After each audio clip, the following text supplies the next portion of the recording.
There we go. Wednesday Night Live. It's been a long week already, but we're back. Welcome to Wednesday Night Live. Welcome to Wednesday Night Live. So good. It feels like forever since we've been here. I but know. It's only been a week. Only been a week, guys. So glad you could all join us tonight out in your homes or in your cars or wherever you find yourself. Maybe you're at the beach. If you're at the beach, please text us a picture. We would like to see you at the beach during Wednesday Night Live. If anyone is out of state. That would be very interesting. Yes. If you happen to be out of state, either if you're lucky enough to travel or you just happen to be watching from another state, maybe you're there. I don't know. Comment down below if you are. Yes, let us know, please. Sorry for adjusting, but I hurt my knee. My crutch is over there. I'm going to hit Tim with it later. But we're so glad you could be with us tonight. Edge 56ers, I believe you're all dressed as old people. Oh, yes. So that means you're probably wearing plaid shirts, baseball caps. You're dressed... Oh, come on. You have your quarantine beards on. Girls, your roots are the wrong color. All those old people things, glasses, the whole bit. Hope you guys are having fun, dressed up. We'd love to see pictures of that as well. Definitely got to see pictures of that. But we have some things to do tonight before all that, Tim. What do we have going on? We have a really exhilarating Wednesday Night Live for you.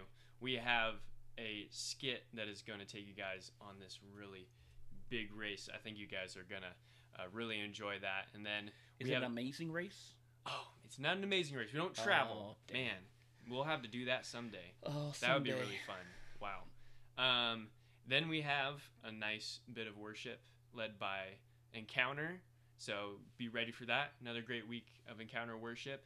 And then in 360, you guys will be off to do your old people Zoom, which would be really fun. I'm excited to hear about that. Yeah, I think that means they're having pudding and dinner. Well, dinner, they would have had dinner at like 4 o'clock. So True. But anyway. And then Riptide, we have a message brought to you by Jenn. Yes, Jenn. So excited. So good to see Jenn back around. Yeah. But there we go. And so, all right. Well, let's get started, guys. Let's do it. Here we go. Hey. How you doing? Okay. You ready for this race? 1 second. Yeah. Oh, okay. Here we go. Woo!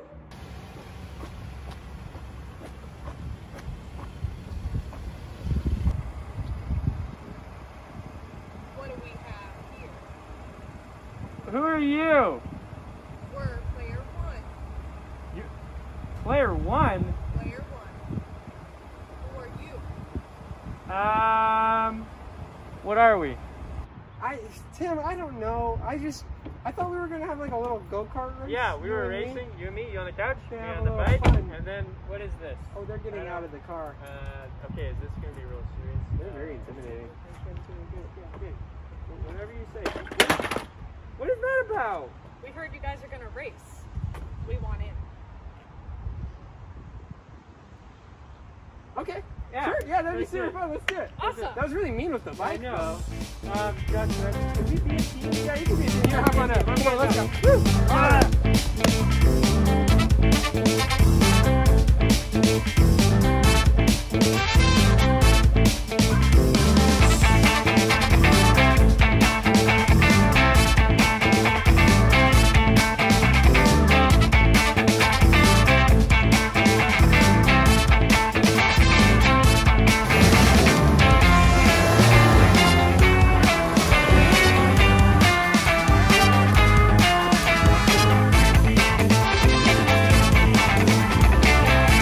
Racers, on your marks.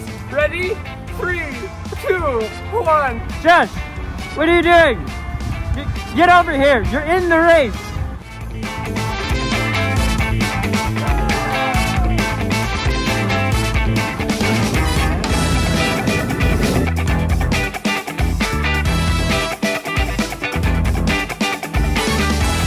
Hold on, stop. You gotta stop. You gotta stop. Stop. Where did the race go? No, we gotta stop. It's a stop sign. We gotta make sure. Yeah, go, Tim, we leave. Go. We have to wait. No! Hey. No, this is sucks! Go!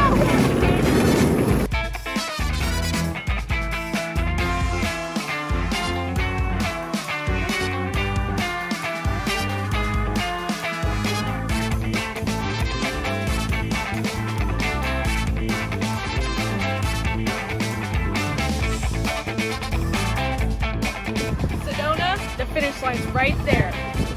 Let's show these boys how it's done. Come on, Josh. We can do it. We can do it. I know we're behind, but I think we can win. I'm with you. We gotta stay positive. Come on. Everyone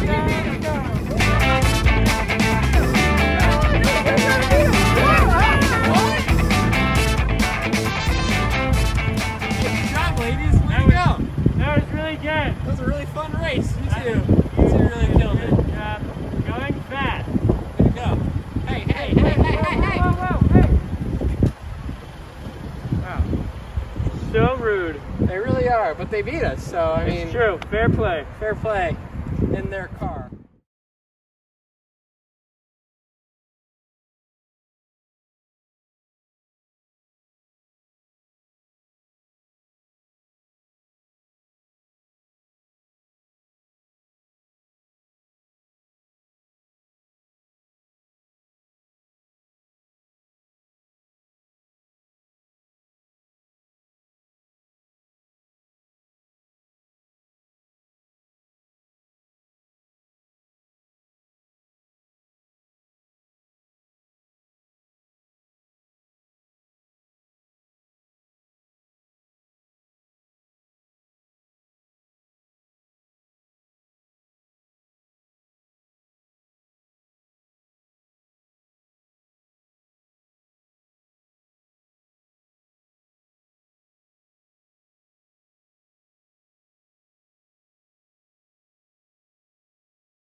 right, we're back, people.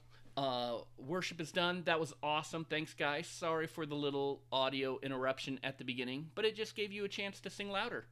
Edge 56, it's time to head to your Zoom rooms, get your canes and walkers out, and head on over. Hopefully you can move really quickly. I know you guys are a bit older than you usually are. Yes, but your links are at edge56.today. So head on over to those rooms. And Riptide, why we have you here, Whoa, we want you to answer this question. Give us in the comments, what TV right here. or movie would you want to star in? Tim, do you have a TV or movie you would want to star in? Oh man, it's tough. I love Star Wars too much to not pick Star Wars. Yeah, being in The Mandalorian would be pretty sweet. That's hot. So now if you say Mandalorian, now we're picking timeline. So it sounds like you would go Mandalorian. Well, it's a current TV show running. It's true. So I was going by an existing TV show. But maybe if you could dream up one, that would be another thing. Yeah. What about yourself? You know, it's a little cliche with this group, but I think being in Parks and Rec would have just been super fun. Just being around that cast. Yes, I was in Indiana not long ago, and I was looking on the map. I'm like, where's Pawnee? And then I realized, oh wait, it's fictional. So I couldn't find it. But too good. Apparently the town I was in, Terre Haute, was based like one of the examples that they used for Pawnee. So I was close, but not really. Let's see. So what do other people have to say? I'm looking in the comments right now, and let's see. I see The Last Dance as a grown-up, but about my team. Okay. Huh. Very nice. I believe that's Owen that said that. He was dancing. Bryce says Ferris Bueller's... No, that wasn't Owen. Or Keith. Last Dance is grown up. Oh yeah, my team. Bryce, Ferris Bueller's Day Off. Great choice. That was a great choice. That would be awesome. And I love Chicago, so doing all that stuff in Chicago would be super fun.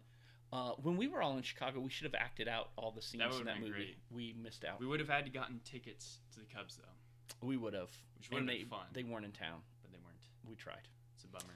But yeah, hey, continue commenting, and also you have if you guys want to talk about that in your Zoom discussions after our live stream, then definitely share with your Zoom group which movie or TV show you would want to star in. Yes, great way to kick those off. But first, before we get to there, we have the one and only Jenn Berg is going to give us our next message from the Upside Down. So let's shift our attention over to Jen and learn a little bit about some guy named Jesus.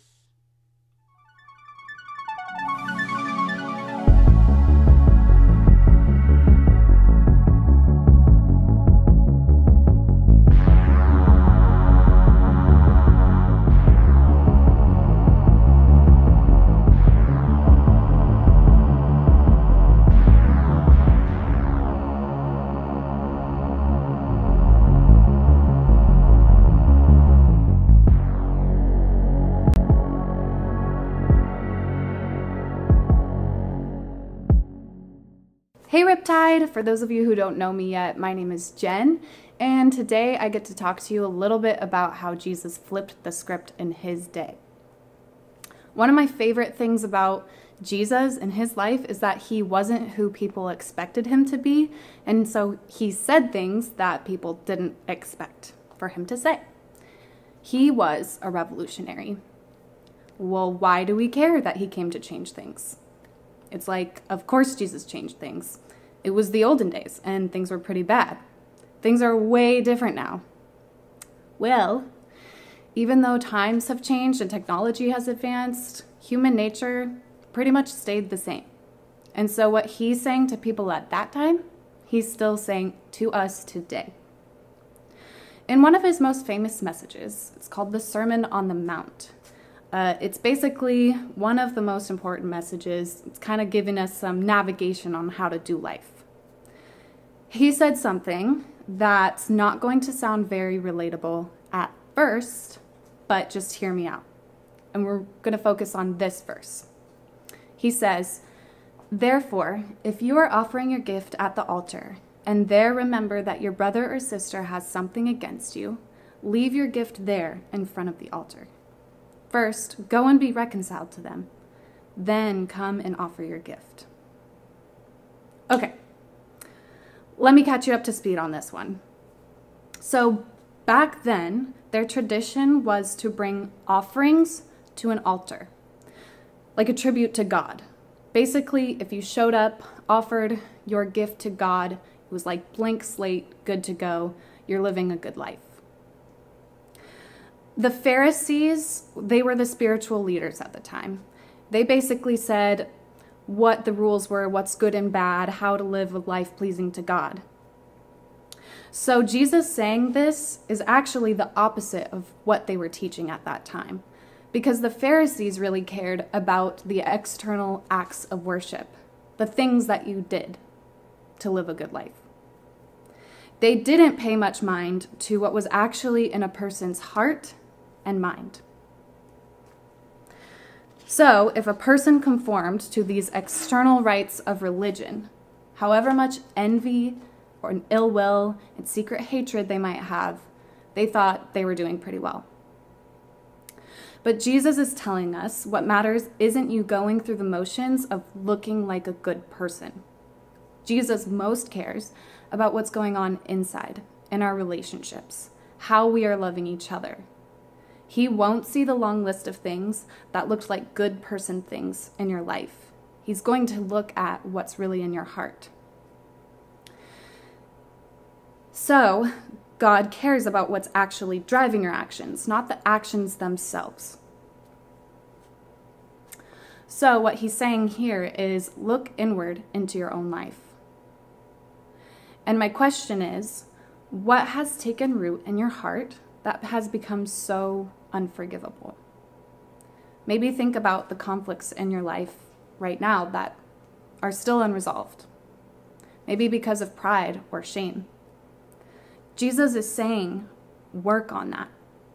Because until you do, you're not showing up fully in our relationship. He's saying, actually speak out the hurts. I think this is revolutionary today too. Because how easy is it for people to simply let time wash away a hurt or wrongdoing?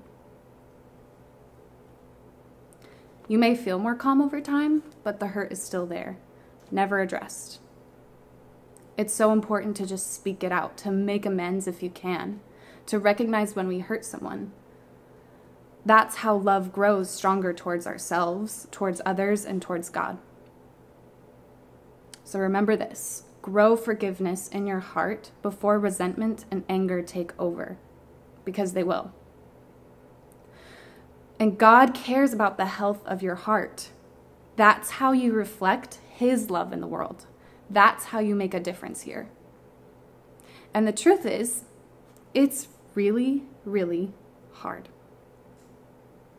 Anyone who knows the feeling of injustice and anger knows how it lingers, knows how it holds you captive. And the reason I know that is because I have felt it. I wrestle with this forgiveness that's necessary for me to show up fully for myself, for my relationship with God, and for my relationship with others. I'm going to tell you what that looks like for me. I was in a relationship with someone, and I'd never felt as close to anyone before as I did with this person. I felt like I'd finally found the nearness of a pure love that people talk about, this full acceptance. I discovered that it's actually real and I can feel it. And then one day, I realized that he didn't love me anymore, and I never got a straight answer from him about what went wrong. I felt completely abandoned. I trusted my heart with him completely, only to have him leave me. I lost friends, and I started to be left out of things all the time because I was no longer a part of the crew. I was angry that I wasn't given answers, angry that I didn't mean anything to him anymore, that other people close to me had more answers because he trusted them more. I started questioning my worth, whether I'm worth staying for at all, whether I'm actually worthy of love. I started questioning who I even was because so much of who I was intertwined with him and who we were together. I felt like everything in my life was tainted by our relationship, and I was so angry. I can still feel that anger. That trust was broken, not only with him, but with other relationships too. So that's how I know Jesus is still talking directly to me about this. Because I know the weight of the chains of resentment and unresolved hurt. And I also know that God wants more than anything for me to be free so that he can have me back. He wants us to become the most flourishing version of ourselves that we can possibly be. And to do that, we need to be free. My worth was held ransom by the idea of who this person thought I was or what this person had done to me. And sometimes the person you need to forgive first is yourself. You can say, I'm not responsible for the way this person treated me. Or, I'm sorry, I love you. Freedom means turning toward God for the answer of identity. Believing that your worth to him is beyond any earthly thing. That he's the only one who can provide perfect love. That his opinion of us matters more than anything else. To trust that he's the one holding us through this moment and carrying us to a good future. The beauty of doing life with Jesus is that even if someone doesn't release you, you have the ability to release it. So I need to hear this, and we all need to hear this. Because I know how it feels to come to the altar with this heaviness separating me from God. I don't want to be someone's block from God. And I don't want to be that block between me and God. So here's what we can do about it. We can start by getting quiet with ourselves. We can search our hearts, maybe during prayer, and find where the conflicts are holding on in our hearts. You'll notice it. It comes up when you say something spiteful, something hurtful just slips out of your mouth. You might feel heat and a twist in your heart. It's coming straight from that unresolved hurt. You'll start to recognize what it looks like and feels like to you. You have to pause and search because we're used to letting time wash it away, but time can't do that. Forgiveness can.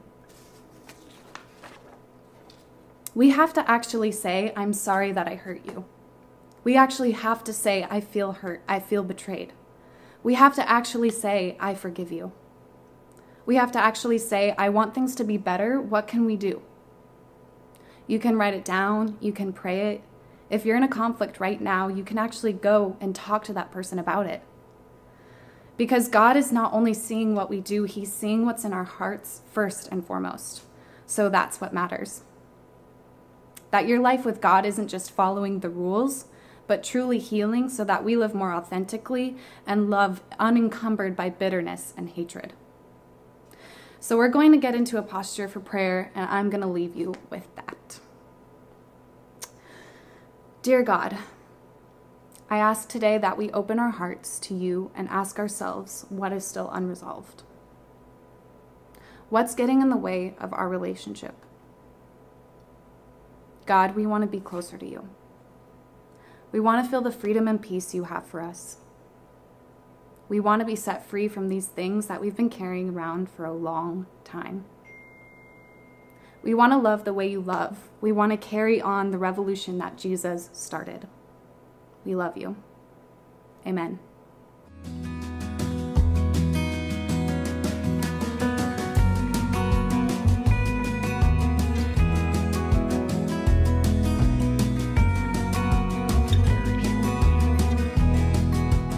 Get ready to head over to Zoom, and we'll see you there. If you don't know where to go, head on over to riptide.today. Guys, there's one link for you. Girls, 7th grade girls get a link. 8th grade girls get a link. And we'll see you in Zoom land. So get on over, and we're going to sign off here. Bye-bye.